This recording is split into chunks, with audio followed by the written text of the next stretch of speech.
Hello, everyone. This is Liz, Derry Public Library, one of Derry Public Library's resident film experts, and definitely the resident expert when it comes to trash and cult movies, and one of the reference librarians that you normally see around the information desk. Today is Friday. We made it, everybody. And to celebrate, I am giving recommendations that you can find for free on the internet. That's right, you can stream movies without having to pay for a service and without doing what I did from roughly 2002 to, oh, you know what? I'm not going to say about that. I'm talking about piracy.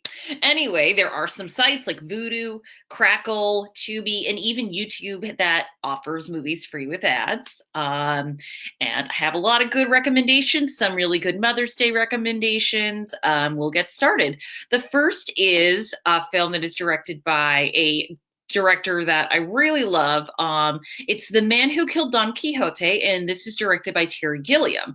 If you've heard about this movie or are familiar with Terry Gilliam, you know that this has been a labor of love and madness for Gilliam. He has wanted to make this movie for over 20 years, and it finally happened. He cycled through many actors, and unfortunately, the end product, while good, it definitely is like, okay, I wish it was as good as Brazil, but then again, few things are.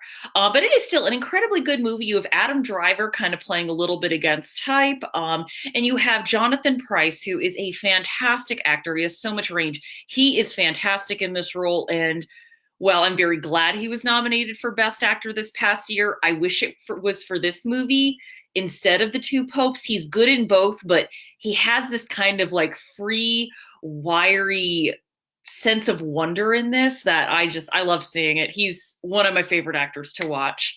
Another one on Crackle is, speaking of great performances in actors everybody loves, Captain Phillips, starring, would it be right to call Tom Hanks America's sweetheart? Well, he's one of them. Again, I think Tom Hanks, great actor. I know he is kind of seen as like a nice guy, but whenever you see him in a really good, meaty, dramatic role and you see the chances and the choices that he makes with his performances, you actually see that there's a lot there than just the nice guy persona. He can disappear into roles still, and he can play someone besides Tom Hanks. And Captain Phillips is fantastic. It's a thriller, but it's not a glossy thriller. Oh, hi Watanuki. If you can't hear, that's my cat. It's very visceral. You do feel like you're there, and that's because the director he likes to have kind of a more natural environment and a natural air to his movie rather than like a highly produced, highly stylized one. So if you've not seen Captain Phillips, it is one of the best performances of Tom Hanks's career. On to a huge personal favorite of mine. If you're looking for some sci-fi, I am going to recommend Dark City. Now, this is on Vudu. It's Alex Proyas. I believe I'm saying his name correctly. I really don't think he has made a good movie besides Dark City. I could be wrong, but this is a fun, weird little movie, and it is such an original vision. The story is one that you do see in sci-fi a lot, the idea that we might be living in a world that's being sort of controlled or produced. It's similar to The Matrix, but it has a great visual flair, similar to what the Wachowski sisters did, but wholly its own. You have Kiefer Sutherland in a really kind of goofy, edgy performance, and it's not for everyone. It gets a little hokey at times, but I think if you want something different from your sci-fi than just your standard aliens on another planet, I would highly recommend Dark City. And hey, Roger Ebert loved it. And Roger Ebert can be a little hard to win over with sci-fi. So comes with a good recommendation.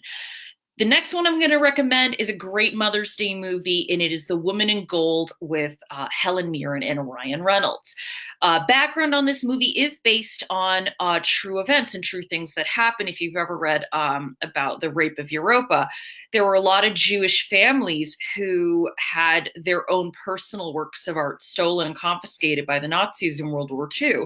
And some of that stuff, for a number of reasons, ended up in public museums. And there were many families that fought to get these personal works of art back, in some cases successfully, other cases unsuccessfully. And this is about one woman's fight to get Gustav Klimt's The Woman in Gold back to her family and out of a museum.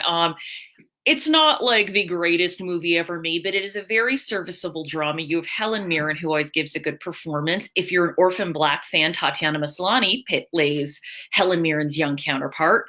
And Ryan Reynolds, although, I mean, I think we all know by now, very gifted comedic actor, he's actually very good as a dramatic actor in this movie. And it will make you kind of want to see him branch out a little more. Although, as far as I'm concerned, he can play Deadpool for forever. The next one, huge favorite of mine, Rami and Michelle's high school reunion. This is also on Vudu.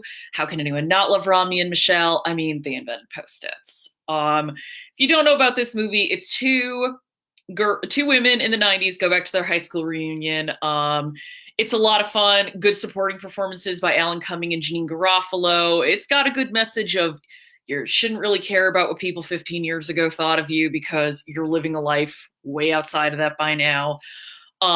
Lisa Kudrow and Mira Sorvino are Rami and Michelle. We all know Lisa Kudrow is funny. Anyone who's watched stuff like, I'm not a Friends fan, but if you've ever watched The Comeback, oh my God, I've like hurt my stomach laughing. And I think it's a good time for people to rediscover Mira Sorvino, who is a fabulous actress and a great comedic actress. I think by now we know Harvey Weinstein torpedoed her career. But I mean, hey, rediscover how good and how funny she was. There's a reason she won a Best Supporting Actress Oscar, not for this movie, but for Mighty Aphrodite. She is funny as heck. So definitely watch Rami and Michelle's high school reunion with your mom, with your girlfriends, by yourself. It's just a fun movie. So on to Tubi. Another one you can watch with your mom, definitely appropriate for all ages. It is Annie, not the 1982 version, which I love, featuring the best Carol Burnett performance of all time. This is the 2014 version, which I actually think is pretty good. Quvenzhané Wallis is fantastic as the main role of Annie. If you've only seen her in Beasts of the Southern Wild, this is her other big role before she kind of took some time off to go to school and be a normal kid. Jamie Foxx is the Daddy Warbucks archetype. Rose Byrne is in it. Cameron Diaz she vacillates between funny and kind of annoying, but overall, I think this is a really fun update of that story. I don't think the songs are as memorable as they are in the 80s version, but it's a good time. I am a total supporter of this movie. Next, a movie I am not only a total supporter of, I can probably quote it verbatim, word for word. Airplane is free on Tubi, everybody. One of the greatest comedies ever made. My favorite comedy of all time. I mean, I don't know what I can say about it. Surely you have all have seen it, and I promise I'll stop calling you Shirley. If you have never seen Airplane, I would say get on it. It will make you laugh, and if you do not like one of the jokes, don't worry. In about 10 seconds, another one's going to come along. It is drop-dead hilarious. My one concern is, if you're younger in watching this movie, I am not sure if everything will make sense because some of the references are very dated. And it's also just strange to watch it and go like, oh yeah, no, you can't do that in an airport or an airplane now. But it's still, overall, one of the funniest movies ever made. And there's a reason people will still just quote this movie to each other. Next, we're going to have a foreign feature. This is a movie that I saw in, it's called College, Asian film class. So this was the first South Korean film I ever saw. And it's called JSA, Joint Security Area. It's directed by Park Chan-wook, who people probably all now know, if they do know who he is, from stuff like Old Boy and The Handmaiden, and features one of my favorite actors, Song Kang-ho, who was just in Parasite this past year. So it's about tensions and drama at the joint security area between North Korea and South Korea. And if you not only want a good example of what South Korean cinema is like, it's also a good look at some of the tensions between North and South Korea as explored by the people who actually live there. I would definitely recommend checking this movie out.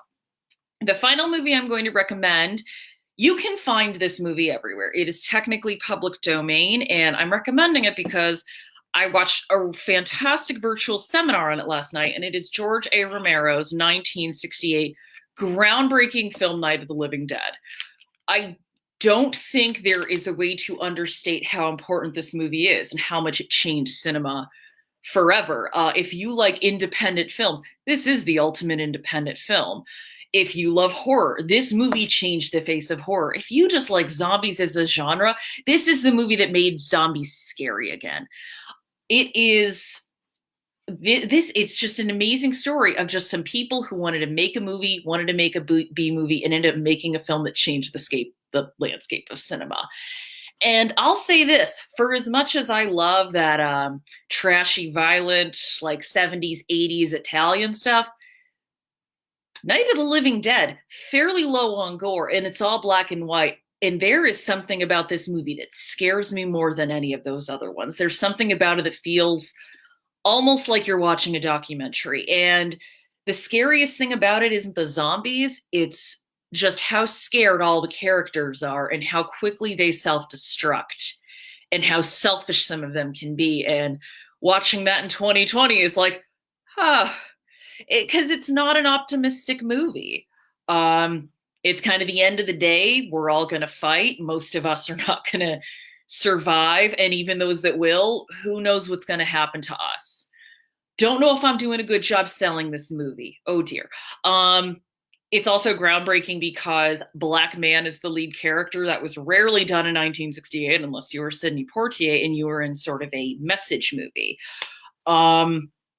But I would say if you're a horror fan and you've never seen this, you definitely should do your homework. But if you're interested in just what an independent movie looked like in 1968, or just are interested in film history and want to see a little tiny movie made by some people from Pittsburgh, I would definitely recommend watching it. You can find it on YouTube. It's free and full pretty much anywhere. It's on archive.org.